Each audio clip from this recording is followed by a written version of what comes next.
Lion Mohammad Giasuddin আর সহধর্মিণী Mrs Taslima Akter দেশের বেকারত্ব দূর করার ব্রত নিয়ে 1991 সালে কনফিডেন্স এডুকেশনাল যাত্রা শুরু করেন।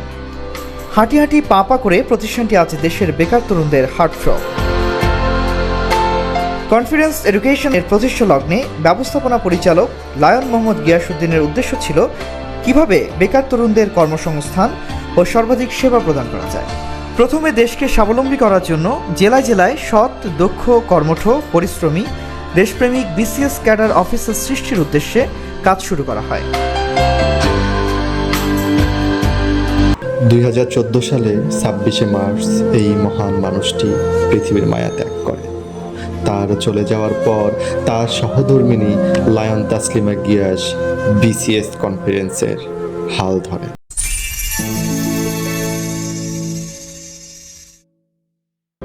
বর্তমান চেয়ারম্যান জনাব শাহিদুর রহমান টেপা ঢাকা বিশ্ববিদ্যালয়ের সমাজবিজ্ঞান বিভাগ থেকে 1976 সালে অনার্স মাস্টার্স সম্পূর্ণ করেন।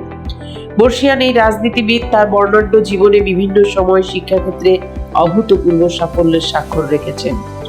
শিক্ষানুরাগী এই মহান মানুষটির কর্ম নির্দেশনায় বিসিএস কনফিডেন্স চাকরি প্রত্যাশীদের একটি আদর্শ শিক্ষা প্রতিষ্ঠান। তিনি বিশ্বাস করেন বিসিএস কনফিডেন্স থেকে প্রার্থীরা সঠিক দিক নির্দেশনা নিয়ে বাংলাদেশ সরকারের কর্মযজ্ঞে সদক্ষ, যোগ্য, নিবেদিত অফিসার হিসেবে অতীতে প্রতিষ্ঠিত হয়েছেন এবং ভবিষ্যতেও এই ধারাবাহিকতা অব্যাহত থাকবে।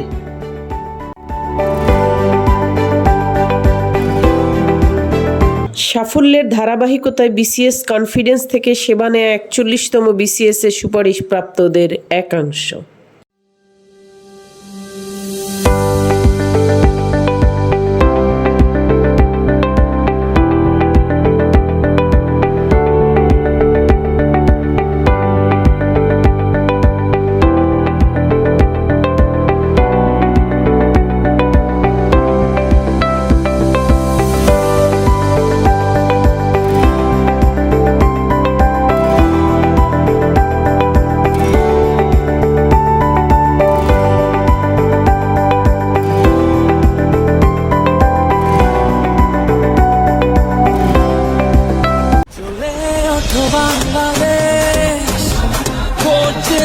বাংলাদেশ স্বপ্ন নিয়ে বিশ্ব জয়ের যাও তুমি এগিয়ে যাও।